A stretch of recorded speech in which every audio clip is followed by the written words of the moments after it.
Miss Phelps. Sorry it has taken me so long to get back to you guys. Just had a lot going on, surprisingly. I want to take this time and say thank you to everybody that had wished me a happy birthday. It made my heart so full. Got to see some pictures of some of my friends who I am missing dearly. You guys can always do that because I love seeing your faces. Also wanted to point out that I know Mrs. Taglauer had shared my school Facebook page on our official school, Bangor Central School. So if you have not yet, please follow there. I will be trying to post more things. I am very much into meditation and breathing, and I know during this time it can be a little stressful, so just trying to find peaceful moments and quiet times during this crazy time can be helpful, even if it's for a couple minutes. So let's get back into Mr. Popper. I believe he was just about to take him for a walk, so let's see what's going on. Chapter 8, Penguin Parade. Mr. Popper soon found that it was not too easy to take a penguin for a stroll. Captain Cook did not care at first for the idea of putting him on a leash. However, Mr. Popper was firm. He tied one end of the clothesline to the penguin's fat throat and the other to his own wrist. "Quark," said Captain Cook, indiligently. Still, he was a very reasonable sort of bird, and when he saw that protesting did him no good, he recovered his customary dignity and decided to let Mr. Popper lead him. I bet a lot of people thought their dogs were that way. Mr. Popper put on his best Sunday derby and opened the front door with Captain Cook waddling graciously behind him. "Gaw?" said the penguin, stopping at the edge of the porch to look down at the steps. Mr. Popper gave him plenty of clothesline leash. "Cook," said Captain Cook, and raising his flippers, he leaned forward bravely and tobogganed down the steps on his stomach. Mr. Popper followed, though not in the same way. Captain Cook quickly got up on his feet again and strutted to the street ahead of Mr. Popper, with many quick turns of his head and pleased comments on the new scene. Down Proudfoot Avenue came a neighbor of the Poppers, Mrs. Callahan, with her arms full of groceries. She stared in astonishment when she saw Captain Cook and Mr. Popper, looking like a larger penguin himself in his black tailcoat.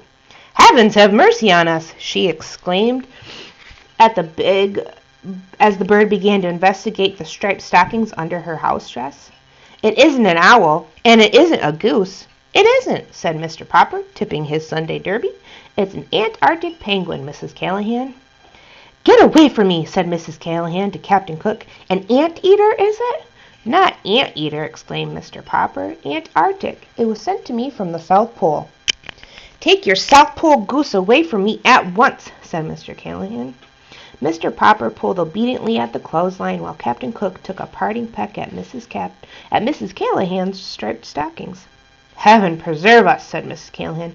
"I must stop in and see Mrs. Popper at once. I would never have believed it. I will be going now." "So will I," said Mr. Popper, as Captain Cook dragged him down the street. I'm going to show you the picture.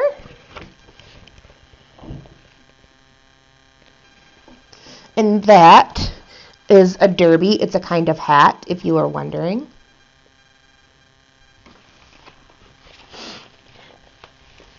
The next step was the drugstore at the corner of Proudfoot Avenue and Main Street. Here Captain Cook insisted on looking over the window display, which consisted of several open packages of shiny white borax crystals. These he evidently mistook for polar snow, for he began to peck at the window vigorously. Suddenly a car wheeled to the nearby curb with a shriek of its brakes, and two young men sprang out, one of them bearing a camera. "This must be it," said the first man to the other. "It's them, all right," said the second young man.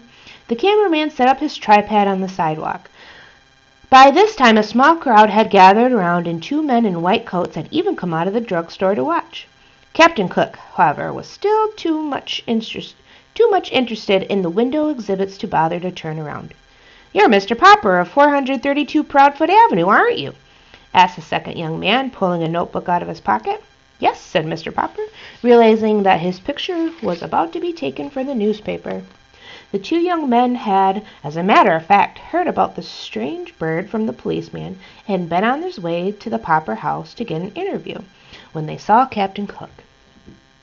"Hey, Pelican, turn around and see the pretty birdies," said the photographer. "That's no pelican," said the other, who was a reporter. "Pelicans have a pouch in their bills."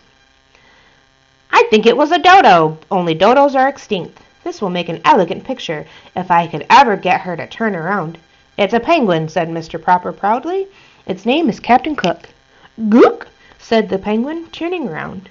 Now that they were talking about him, spying the camera tripod, he walked over and examined it. "Probably thinks it's a three-legged stork," said the photographer. "This bird of yours," said the reporter, "is he a she? Is it a he or a she? The public will want to know." Mr. Popper hesitated. "Well, I call it Captain Cook." "That makes it a he," said the reporter, writing rapidly in his notebook.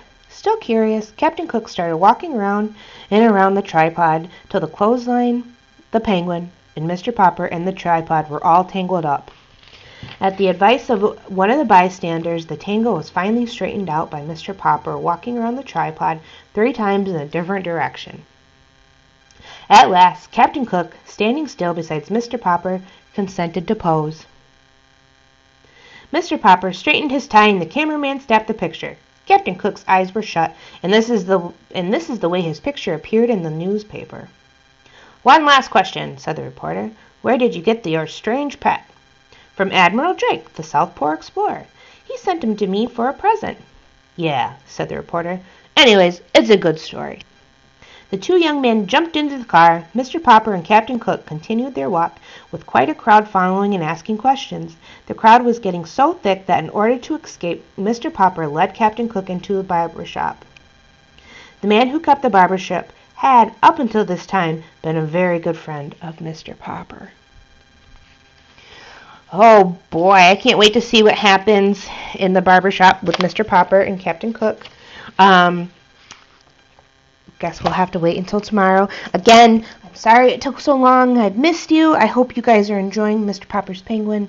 And please write to me, send me pictures, whatever you would like. I'd love to hear from you. But until then, I'll see you later. Bye.